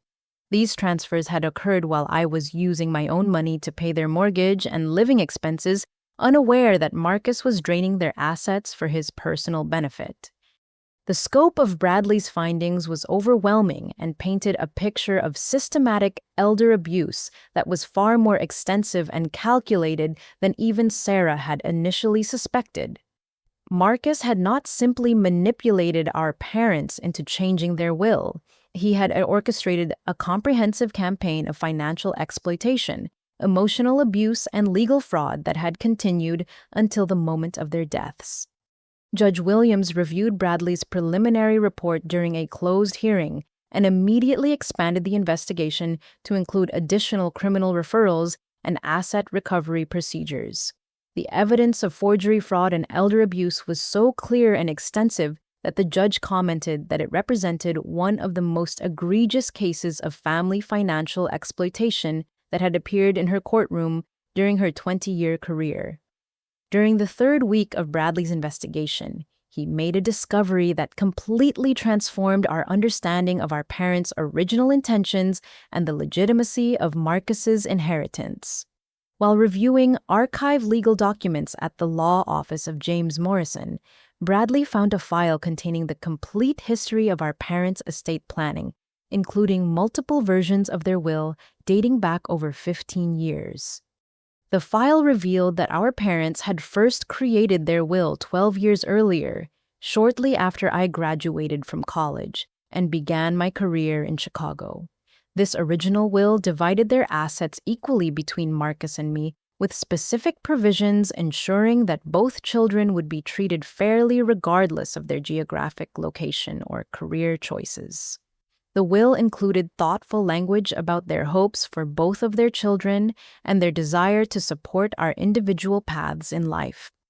More significantly, the file contained handwritten notes from our parents explaining their reasoning for the equal distribution. Dad had written, "Dorothy has always been the more responsible and caring of our two children, but we want to be fair to both. Marcus has his own life in California, but Dorothy has shown commitment to family that deserves recognition." Mom had added, "We want both children to feel loved and valued, but we also want to make sure Dorothy is taken care of because she's the one who will probably need to handle family responsibilities as we get older." The file showed that our parents had reviewed and reaffirmed this equal inheritance plan multiple times over the years, including a meeting with Morrison just 2 years before Dad's stroke. During that meeting, they had specifically discussed their concerns about ensuring that I would be financially secure and their appreciation for my willingness to prioritize family relationships over career advancement. Morrison's notes from that meeting included direct quotes from our parents that contradicted everything Marcus had later convinced them to believe about my character and motivations. Dad had told Morrison, "Dorothy has always put family first, sometimes to her own detriment. We want to make sure she's rewarded for that loyalty." Mom had said, "If anything happens to us, Dorothy will be the one who handles things properly. Marcus is successful, but he's not as connected to family responsibilities." The file also contained correspondence between Morrison and our parents during the 18 months before Dad's death, showing Morrison's growing concerns about the changes Marcus was requesting to their estate planning. Morrison had written multiple letters urging our parents to meet with him privately to discuss the implications of eliminating my inheritance, but these letters had apparently been intercepted by Marcus under his power of attorney authority. Bradley's most significant discovery was a sealed envelope in Morrison's file labeled Final Instructions. Do not open unless both parents deceased. Morrison explained that our parents had given him this envelope during their last legitimate meeting 2 years before Dad's stroke, with instructions that it should be opened only after both of them had died. The envelope contained a handwritten letter from both parents, dated and signed, explaining their true intentions for their estate and their concerns about family dynamics that might affect their final decisions. The letter provided devastating evidence that Marcus's manipulation had completely subverted their genuine wishes and values. Dad's portion of the letter read, "If you are reading this, it means that both Helen and I are gone, and we hope our final wishes are being respected. We want our children to know that we love them both, but we also want to be honest about our concerns." Marcus has always been focused on his own success and has never shown much interest in family responsibilities. Dorothy has sacrificed opportunities to take care of family, and she deserves to be recognized for that dedication. Mom's section was even more explicit. Dorothy has been our anchor throughout our marriage, and especially as we've gotten older. She's the one who calls every week, visits regularly, and would drop everything to help us if we needed it. Marcus is a good son, but he's never been available for the day-to-day support that families need. We want Dorothy to be taken care of because she's the one who takes care of everyone else. The letter continued with specific instructions about their assets. We want our estate divided equally between our children, but we also want Dorothy to have the first opportunity to buy the house if she wants to keep it in the family. The auto repair business should go to Dorothy if she's interested, because she understands the work and the relationships that Dad has built over the years. Most importantly, the letter included explicit warnings about potential manipulation. We hope both children will respect our wishes and treat each other fairly. If there are any disputes, or if anyone tries to change our intentions after we're no longer able to speak for ourselves, this letter represents our true feelings and our final decision about how we want to be remembered. Morrison explained that he had prepared the sealed letter specifically because our parents had expressed concerns about the possibility of confusion or manipulation during their final years. They had been aware that aging sometimes creates opportunities for family members to exploit vulnerable elderly relatives, and they wanted to ensure that their true intentions would be preserved regardless of what might happen to their mental capacity. Bradley also discovered that Morrison had attempted multiple times to contact our parents directly during the final months of their lives, specifically to verify that the will changes Marcus was requesting actually reflected their genuine wishes. But Marcus had prevented these contacts and had convinced our parents that Morrison was trying to interfere with family business and create unnecessary legal complications. The evidence from Morrison's files completely demolished any claim Marcus might make that he was simply following our parents' legitimate wishes or that his inheritance represented their true intentions. The sealed letter and the earlier estate planning documents proved that our parents' original values and family priorities had been systematically subverted through manipulation and abuse during their most vulnerable period. Judge Williams reviewed the sealed letter and Morrison's documentation during an emergency hearing and ruled that the evidence clearly demonstrated that our parents' final will had been the product of undue influence and elder abuse rather than their genuine intentions. The judge ordered that the invalid will be set aside and that the estate should be distributed according to our parents' earlier legitimate estate planning documents. This ruling meant that Marcus's entire inheritance was based on fraudulent manipulation and that the estate should be divided equally between us according to our parents' original and genuine wishes. But the judge also ruled that Marcus should be held financially responsible for the damage he had caused through his systematic abuse and fraud. Sarah explained that the discovery of our parents' true intentions provided the foundation for recovering not only my rightful inheritance, but also additional damages for the harm Marcus had caused through his manipulation campaign. The sealed letter would be particularly powerful evidence in both the criminal proceedings and the civil lawsuit because it showed that our parents had specifically anticipated and warned against exactly the kind of manipulation that Marcus had perpetrated. The contrast between our parents' genuine feelings expressed in the sealed letter and the confused, fearful statements Marcus had manipulated them into making during their final months was heartbreaking but also vindicating. I finally understood that my parents had never really believed Marcus's lies about my character. They had been systematically confused and frightened into making decisions that contradicted their true values and feelings about our family relationships. After 6 months of investigation, legal proceedings, and mounting evidence, Judge Patricia Williams convened the final hearing that would determine the resolution of our family's inheritance dispute.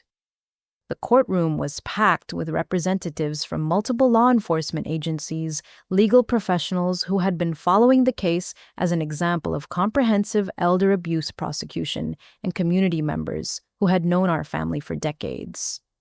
Marcus appeared in court with his attorney looking haggard and defeated in a way that contrasted sharply with the confident, manipulative person who had smirked at me in that law office 8 months earlier. The weight of criminal charges, federal tax investigations, civil lawsuits, and professional sanctions had clearly taken their toll on both his physical appearance and his emotional state.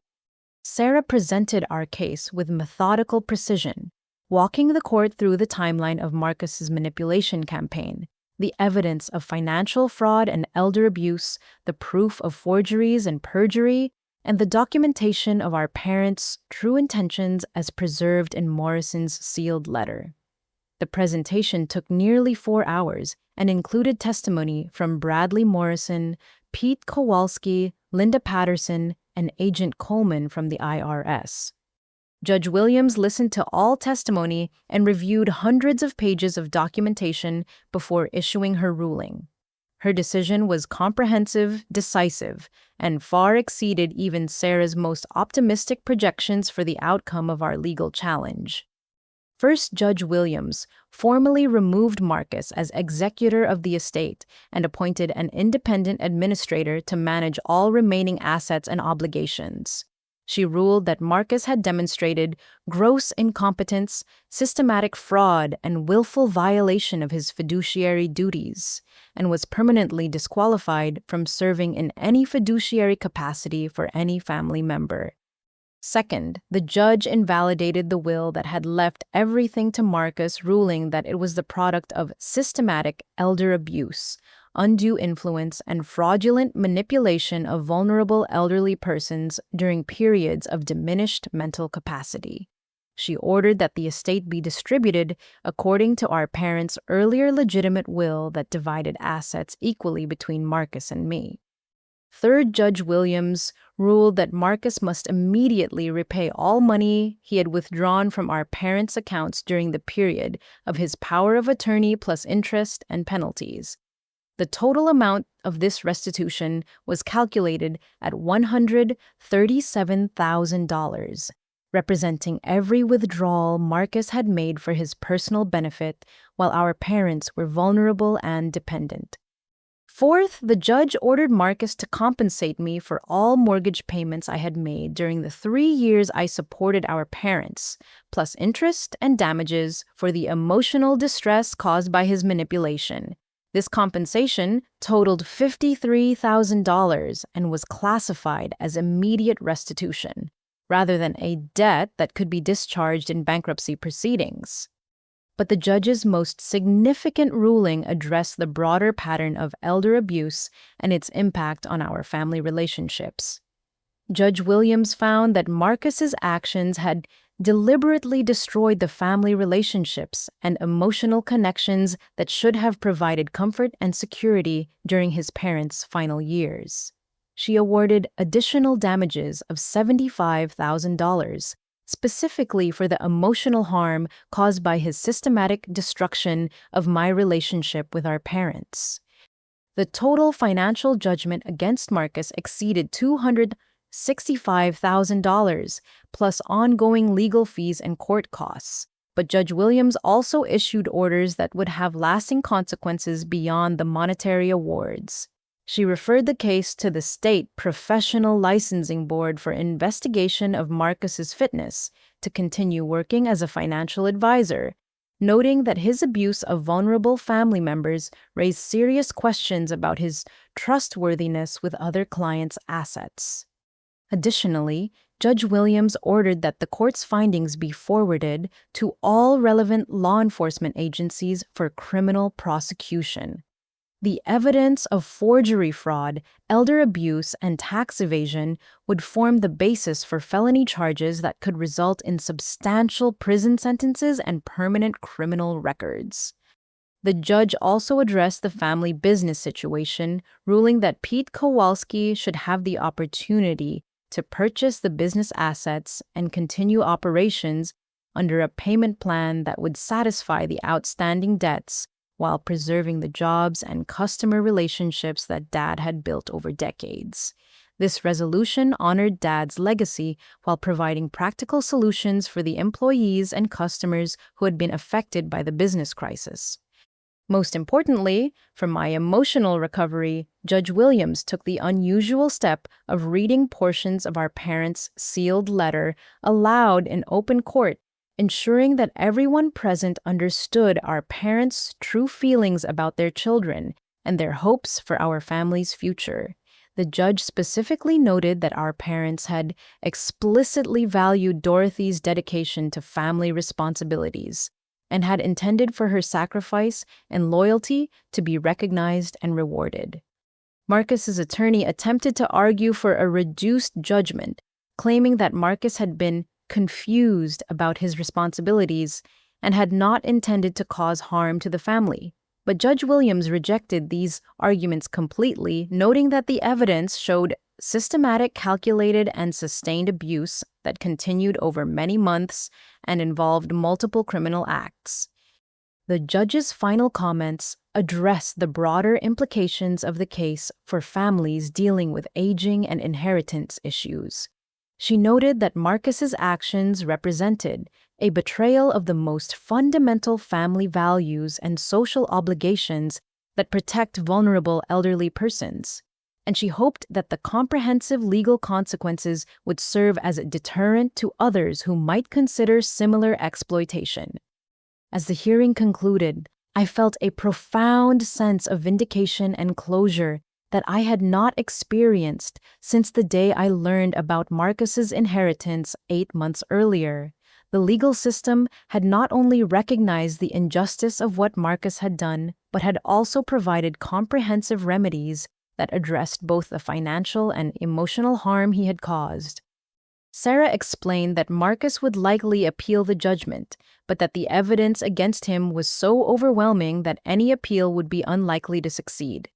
She also noted that the criminal charges and professional sanctions would proceed independently of the civil judgment, ensuring that Marcus would face appropriate consequences regardless of his financial ability to pay the damages. The Justice Fund account that I had established with the canceled mortgage payments had grown to over $12,000 during the legal proceedings, and would now be supplemented by the substantial financial recovery from the judgment. But more important than the money was the restoration of my understanding of our parents' true feelings and the validation that my years of caregiving had been appreciated and valued rather than exploited. 6 months after Judge Williams issued her final ruling, I stood in the kitchen of our family home on Maple Street, preparing coffee for the support group meeting that had become the centerpiece of my new mission in life. The house was mine now, according to our parents' true intentions, but it had become much more than a personal residence. It had transformed into a sanctuary for other families dealing with elder abuse and inheritance manipulation. The Thompson Family Foundation, which I had established using the financial recovery from Marcus's judgment, operated from the converted garage where Dad used to work on cars during weekends. The foundation provided free legal assistance, emotional support, and practical resources for families facing financial exploitation of elderly relatives. Our work had already helped 12 families in central Indiana navigate the complex legal and emotional challenges that arise when trust is betrayed and vulnerability is exploited. Pete Kowalski had successfully purchased the auto repair business and had renamed it Thompson and Kowalski Family Auto, honoring Dad's legacy while establishing a new identity for the shop's future. The business was thriving under Pete's management, and he had hired 2 additional mechanics to handle the growing customer base. The legal problems that had threatened the shop's survival were resolved through the foundation's legal assistance program, and the business had become a model for how family enterprises can be preserved and restored even after crisis. Marcus had served 14 months in federal prison for elder abuse, fraud, and tax evasion before being released to supervised probation. His financial advisor license had been permanently revoked, and he was prohibited from working in any fiduciary capacity. The criminal conviction and professional sanctions had effectively ended his career in financial services, and he had been forced to declare bankruptcy to satisfy portions of the judgment against him. But the most meaningful transformation had been in my own understanding of family responsibility and justice. The painful journey from inheritance theft to legal victory had taught me lessons about setting boundaries, fighting manipulation, and protecting vulnerable people that I never could have learned any other way. I had learned that silence in the face of manipulation is not kindness, it is enablement. My decision to stop making mortgage payments had seemed harsh at the time, but it had forced Marcus to reveal his true character and face the consequences of his choices. Sometimes the most loving thing you can do for someone is refuse to rescue them from problems they have created through their own harmful behavior. I had also learned that justice is not automatic. It requires active participation and sustained effort. If I had simply accepted the inheritance theft and moved on with my life, Marcus would have continued exploiting vulnerable people without consequence. Fighting back had been difficult and emotionally draining, but it had protected other potential victims and ensured that our parents' true values were ultimately honored. Most importantly, I had learned that family loyalty means protecting vulnerable family members from those who would exploit them, not enabling abuse or maintaining silence to preserve false peace. Real family love sometimes requires confrontation, boundaries, and consequences for harmful behavior.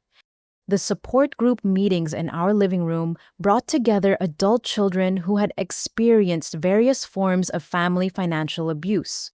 Some had been excluded from inheritances through manipulation campaigns similar to Marcus's tactics. Others had discovered that siblings or other relatives had been stealing from elderly parents, while the primary caregivers remained unaware. All had struggled with the complex emotions that arise when family love and family betrayal become entangled. During these meetings, I shared the most important lesson I had learned, that fighting back against manipulation is not selfish or vindictive when it serves justice and protects vulnerable people. The guilt and self-doubt that victims often experience are actually part of the manipulation itself, designed to keep them passive and compliant while abuse continues.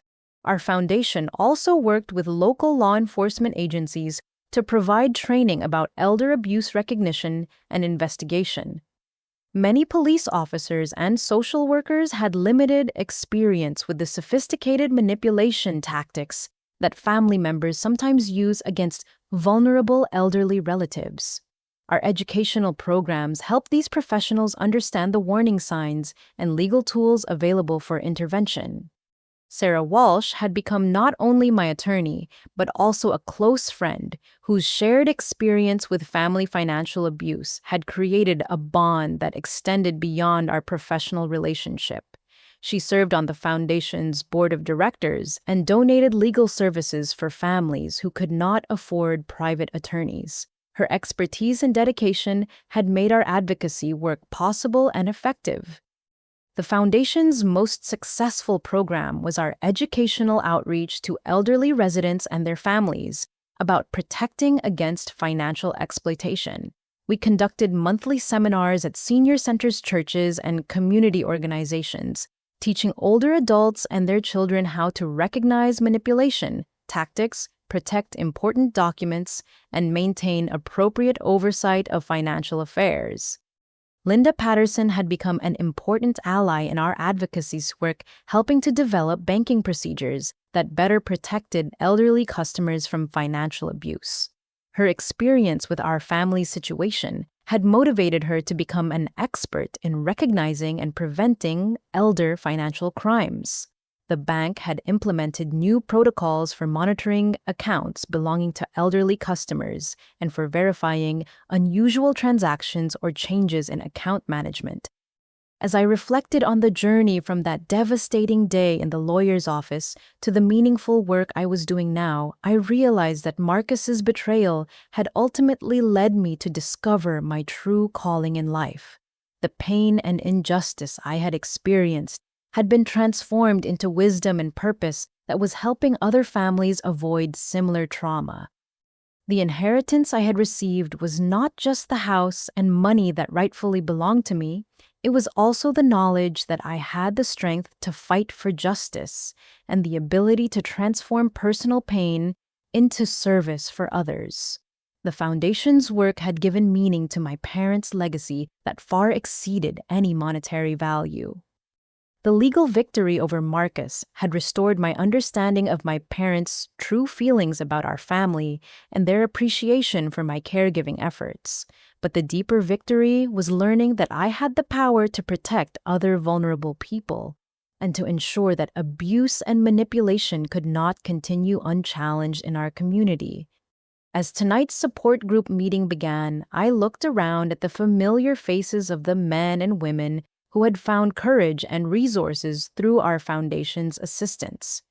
Each person represented a family that had been saved from financial exploitation or supported through the difficult process of seeking justice after abuse had occurred. Tonight's discussion focused on the question that had become central to our mission. How do we balance family loyalty with the responsibility to protect vulnerable relatives from those who would exploit them?